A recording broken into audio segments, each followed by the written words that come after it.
दोस्तों, अगर आप भी ट्रेन से सफ़र कर रहे हैं और आपकी ट्रेन किसी वजह से 3 घंटे से ज़्यादा अगर लेट हो जा रही है या फिर आप की ट्रेन डाइवर्ट हो जा रही है या फिर जो है आपकी ट्रेन कैंसल हो गई है, तो ऐसे में आपने जो टिकट बुक किया है उसका पैसा आप फुल रिफंड कैसे पाएँगे? ये सबसे बड़ा मैटर होता है और इसके लिए जो है आईआरसीटीसी आपको एक टीडीआर ऑप्शन देता है, जिसके माध्यम से टीडीआर फाइल करके आप अपना फुल रिफंड जो है प्राप्त कर सकते हैं। तो ऐसे कई सारे सिचुएशन है जहां पर आप फाइल टीडीआर कर सकते हैं और उसके माध्यम से अपना पैसा जो है रिफंड प्राप्त कर सकते हैं या फिर जो भी एक्स्ट्रा पैसा है वो आपको रिफंड मिलता है। तो वही प्रोसेस अपन इस वीडियो में जानने वाले हैं और अगर आपको वीडियो पसंद आएगा तो इस वीडियो को लाइक कर देना है और चैनल को सब्सक्राइब कर देना है। तो फटाफट चलते हैं आगे और जानते हैं आज के वीडियो अपडेट के बारे में।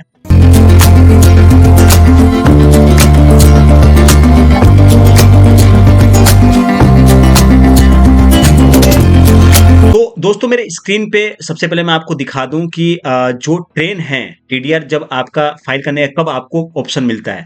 तो ऐसे में आपको ऑप्शन जो है 6 से 7 प्रकार के ऑप्शन होते हैं जहां पर आपको टीडीआर फाइल करने का ऑप्शन मिलता है। सबसे पहला जो ऑप्शन है वो है ट्रेन कैंसिल होने के सिचुएशन में। ठीक है, अगर आपकी ट्रेन रद्द हो जाती है तो आप अपना टीडीआर फाइल कर सकते हैं और वो भी 72 हॉवर्स में, यानी कि ट्रेन का जो प्रस्थान का समय था उसके 72 घंटे के भीतर आप जो है टीडीआर फाइल कर सकते हैं आईआरसीटीसी की वेबसाइट पर जाकर। और अगर आपने ऑफलाइन बुक किया है तो फिर आपको अपने जहां जिस स्टेशन आपने बुक किया है वहां पर जाकर आपको अपना टीडीआर के रिगार्डिंग फाइल एक फॉर्म मिलता है, उसको फिलअप करना होगा, उसको फिर आपको वहां पर सबमिट करना होता है। ठीक है, रिजर्वेशन सेंटर पर। तो फिर आपका वो पैसा रिफंड हो जाएगा। फिर दूसरा चीज होता है ट्रेन अगर आपकी 3 घंटे लेट होती है और आप उसमें यात्रा नहीं कर रहे हैं। ठीक है, ऐसा नहीं कि 3 घंटे लेट हुई है और उसमें आपने यात्रा कर लिया तो आपको टीडीआर मिलेगा। अगर आपने 3 घंटे लेट होने के बाद में अगर आपने उसमें ट्रेवल नहीं किया तो ऐसे में आप उसके लिए टीडीआर फाइल कर सकते हैं और उसको फाइल करने के लिए आपको ट्रेन के प्रस्थान से पहले ही टीडीआर फाइल जो है करना होता है, यानी कि आपकी ट्रेन जो निकलने वाली है उससे पहले ही आपको फाइल करना होता है। मान लीजिए सपोज दैट आपकी ट्रेन जो है आपकी स्टेशन जिस भी स्टेशन से आप ट्रेवल कर रहे हैं उस स्टेशन पे 3 घंटे लेट है और जब ट्रेन वहां से निकलने वाली है तो उससे पहले पहले अपना जो टीडीआर होगा वो फाइल करना होगा, उसके बाद आप फाइल नहीं कर सकते हैं। या फिर अगर आपने यात्रा कर लिया तो भी आप टीडीआर फाइल नहीं कर सकते हैं। थर्ड ऑप्शन है दोस्तों वो है यात्री का अगर सीट और बर्थ नहीं मिला है तो। ठीक है, तो इस सिचुएशन में भी आप जो है 72 घंटे के अंदर अपने टीडीआर फाइल को कर सकते हैं। गलत कोच में अगर आपको यात्रा करनी पड़ गई किसी वजह से तो इस सिचुएशन में भी आप 72 घंटे के अंदर जो है यात्रा समाप्त होने के 72 घंटे के बाद आप जो है टीडीआर फाइल कर सकते हैं। ट्रेन का अगर रूट डाइवर्ट हो जाता है और आप जिस रूट से ट्रेवल करने वाले हैं वहां पर आप उसको आपकी ट्रेन वहां से डाइवर्टेड है तो इस सिचुएशन में भी आप जो है यात्रा समाप्त के 72 घंटे के भीतर आप जो है टीडीआर फाइल कर सकते हैं। और बोर्डिंग स्टेशन बदला लेकिन यात्री यात्रा नहीं कर सका। आपने मान लीजिए बोर्डिंग स्टेशन अपना बदला है, सपोज मुझे अगर बलिया से निकलना है और मैंने यहाँ पर बोर्डिंग स्टेशन बदलकर बलिया से वाराणसी कर दिया, तो ऐसे में अगर मैं अपने वाराणसी करता हूँ तो मुझे वहां पर टीडीआर फाइल करने का ऑप्शन मिल सकता है अगर मैं उसमें यात्रा नहीं करता हूं तो। और ये प्रस्थान से 4 घंटे पहले करना होगा। ट्रेन में पेंट्री सेवा को लेकर भी आप टीडीआर फाइल कर सकते हैं और कई सारे विशेष कारण हैं जहां पर आप टीडीआर फाइल कर सकते हैं। तो वो सारा कुछ आप मेरे स्क्रीन पर देख सकते हैं। ठीक है, तो नॉर्मली अगर आप टीडीआर फाइल करने आ रहे हैं तो आपको नॉर्मली क्या करना होगा, सबसे पहले अपने आईआरसीटीसी जिस आईडी से आपने लॉगिन किया उस आईडी से आपको जिस आईडी से आपने टिकट बुक किया उस आईडी से आपको लॉगिन कर लेना होगा। ठीक है, तो नॉर्मली मैं यहाँ पर लॉगिन करने वाला हूँ। ये आईआरसीटीसी की वेबसाइट है और यहाँ पर मैं अपने जो यूजर नेम और पासवर्ड उसे लॉगिन कर लूंगा। अगर आप अपना user name and password forget कर चुके हैं, भूल चुके हैं, तो उसको कैसे रिकॉर्ड किया था उसके ऊपर भी हमने सेपरेट वीडियो बनाया हुआ है, आप उसे चेकआउट कर सकते हैं। ठीक है, तो फाइनल दोस्तों हम यहाँ पर लॉगिन कर चुके हैं। लॉगिन करने के बाद में आपको माई अकाउंट का ऑप्शन मिलता है जहां पर आपने जो ट्रांजेक्शन किया है उसके ऑप्शन पे जाना होगा माई ट्रांजेक्शन पर और इसके बाद में आपको यहाँ पे नीचे मिलता है फाइल टीडीआर का ऑप्शन। इस ऑप्शन पे क्लिक करना होगा और जब आप इस ऑप्शन पे क्लिक करेंगे तो फिर आपको फाइल टीडीआर के तहत जो है आपको टिकट शो करेगा। अगर आप एलिजिबल नहीं होगा तो आपका यहाँ पर टिकट ऑप्शन शो नहीं करेगा। ठीक है, अब मैं इस टिकट के ऊपर क्लिक करने वाला हूँ और ये हमारी ट्रेन जो है ऑलरेडी 24 घंटे से ज़्यादा लेट है और अभी 6:40 पे ये मतलब निकलने वाली है टाइमिंग के अनुसार, बट अभी ये और लेट होगी।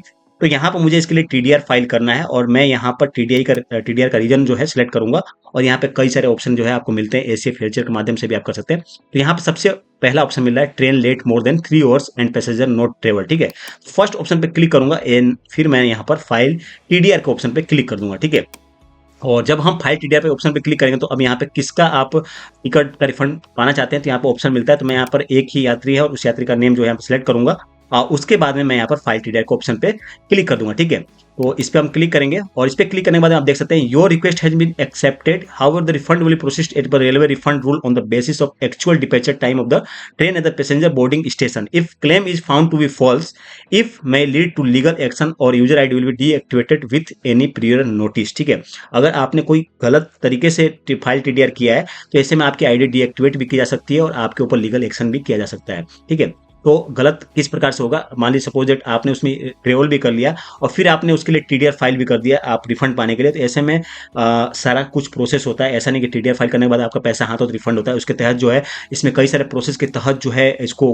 निकाला जाता है। उसके बाद में वहाँ पे पूरी चेकिंग होती है, टीसी का जो चेकिंग सीट होता है उसमें चेक किया जाता है कि उसने चेक करते समय यात्री ट्रेवल करने के ऑप्शन पर क्लिक टिक किया या फिर नहीं किया, ये सारा कुछ चेक होता है। उसके बाद ही आपका जो है टीडीआर का पैसा रिफंड होता है और रिफंड होने में आपको अप्रोक्सीमेटली 90 डेज लगते हैं, यानी कि 90 दिनों के अंदर अंदर पैसा आपका रिफंड किया जाता है। तो इस ऐसा नहीं है कि आप रॉन्ग जो है सिचुएशन क्रिएट करके आप जो है फाइल टीडीआर कर सकते हैं। ठीक है, तो यहाँ पर हम इसे यस करेंगे। लेकिन इससे पहले एक बात आपको ध्यान रखना है कि अगर आपका टिकट कंफर्म हुआ है तभी आप जो है फाइल टीडीआर कर सकते हैं। अगर आपका टिकट वेटिंग लिस्ट में होगा, जो चार्ट प्रीपेड होने के बाद में, जैसे आप देख सकते हैं चार्ट प्रीपेड हो चुका है, उसके बाद में अगर आपका टिकट वेटिंग लिस्ट में होता है तो फिर आप जो है टीडीआर फाइल नहीं कर सकते, क्योंकि ऐसे सिचुएशन में आपका पैसा ऑटोमेटिक आपके अकाउंट में क्रेडिट कर दिया जाता है। क्योंकि कैंसिलेशन का प्रोसेस होता है कि अगर आपका टिकट कंफर्म नहीं होता है तो ऑटोमेटिक वो क्या होता है, कैंसिल हो जाता है और आपका पैसा टोटली रिफंड कर दिया जाता है आपके अकाउंट में। तो इसलिए ऐसे सिचुएशन में आप फाइल टीडीआर नहीं कर सकते हैं। ठीक है, अगर इसी के जगह पर अगर 4-5 यात्री होते हैं, उसमें से 2 यात्री का अगर टिकट कंफर्म होता और 2 आदमी का टिकट मान लीजिए सपोज उनका कंफर्म नहीं होता, तो ऐसे सिचुएशन में आप सभी का जो है फाइल टीडीआर कर सकते हैं। अब दोस्तों नॉर्मली देख लीजिए, मैं यहाँ पे अगर फाइल टीडीआर के ऑप्शन पे क्लिक करूंगा, उसके बाद जब हम येस पे क्लिक करेंगे तो ऑटोमेटिक यहाँ पे लिखा हुआ है after charting all passenger in waiting list of PNR will be drop, यानी कि आपका ऑटोमेटिक पीएनआर जो है ड्रॉप हो चुका है, आपका पैसा ऑलरेडी रिफंड कर दिया जाएगा। ठीक है, तो ऐसे सिचुएशन में आपको टीडीआर अलाउड नहीं किया जाता है। तो दोस्तों यही था एक छोटा सा वीडियो अपडेट, उम्मीद करता हूं आपको ये अपडेट पसंद आया होगा और नेक्स्ट वीडियो में हम आपको बताएंगे किन किन सिचुएशन में जो है आप टीडीआर फाइल कर सकते हैं, क्या कंडीशन होता है इंडियन रेलवे की तरफ से, वो सारा अपन रूल्स जो है उसके रिगार्डिंग अपन जानेंगे। तो उस वीडियो को भी आप चेकआउट कर लीजिएगा और ऐसे ही वीडियो अपडेट के लिए आप हमारे चैनल को सब्सक्राइब कर लीजिएगा और बेल आइकन को जरूर दबा दीजिएगा। तब तक के लिए जय हिंद, जय भारत।